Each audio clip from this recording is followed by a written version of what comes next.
प्राचीन काल की बात है, जब महाभारत के नायक अर्जुन अपने तीर कमान के साथ देश देशांतर की यात्रा पर निकले थे।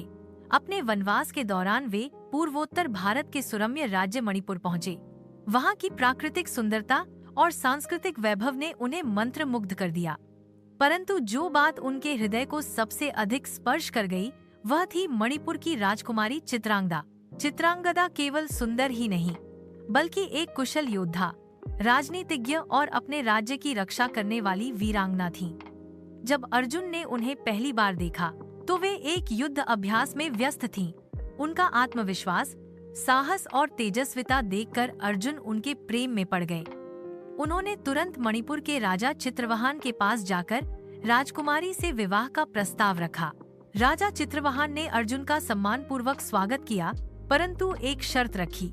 उन्होंने बताया कि उनके वंश में केवल एक ही संतान होती है। यह वरदान स्वयं भगवान शिव ने उनके पूर्वज राजा प्रभंजन को दिया था। इस कारण वे चाहते थे कि चित्रांगदा से उत्पन्न संतान मणिपुर में ही रहे, राज्य की गद्दी संभाले और उनके वंश को आगे बढ़ाए। यदि अर्जुन यह शर्त स्वीकार करें, तभी विवाह संभव होगा। अर्जुन ने बिना किसी संकोच के यह शर्त स्वीकार कर ली। वे चित्रांगदा के अद्भुत व्यक्तित्व से इतने प्रभावित थे कि अपने पुत्र को मणिपुर के भविष्य के राजा के रूप में स्वीकार करने में उन्हें कोई आपत्ति नहीं थी। विवाह के कुछ समय बाद चित्रांगदा ने एक पुत्र को जन्म दिया, जिसका नाम रखा गया बभ्रुवाहन। वह अपने माता पिता की तरह साहसी, तेजस्वी और न्यायप्रिय था।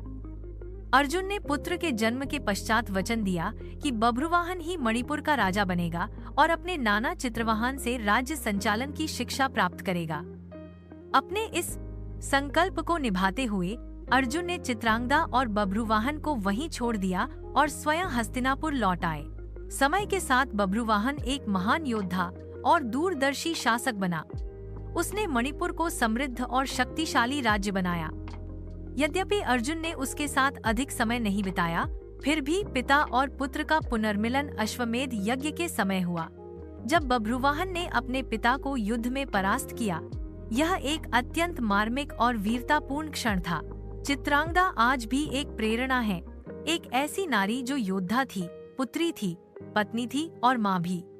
उन्होंने प्रेम और कर्तव्य दोनों को संतुलित किया और अपने वंश की परंपरा को सम्मानपूर्वक आगे बढ़ाया।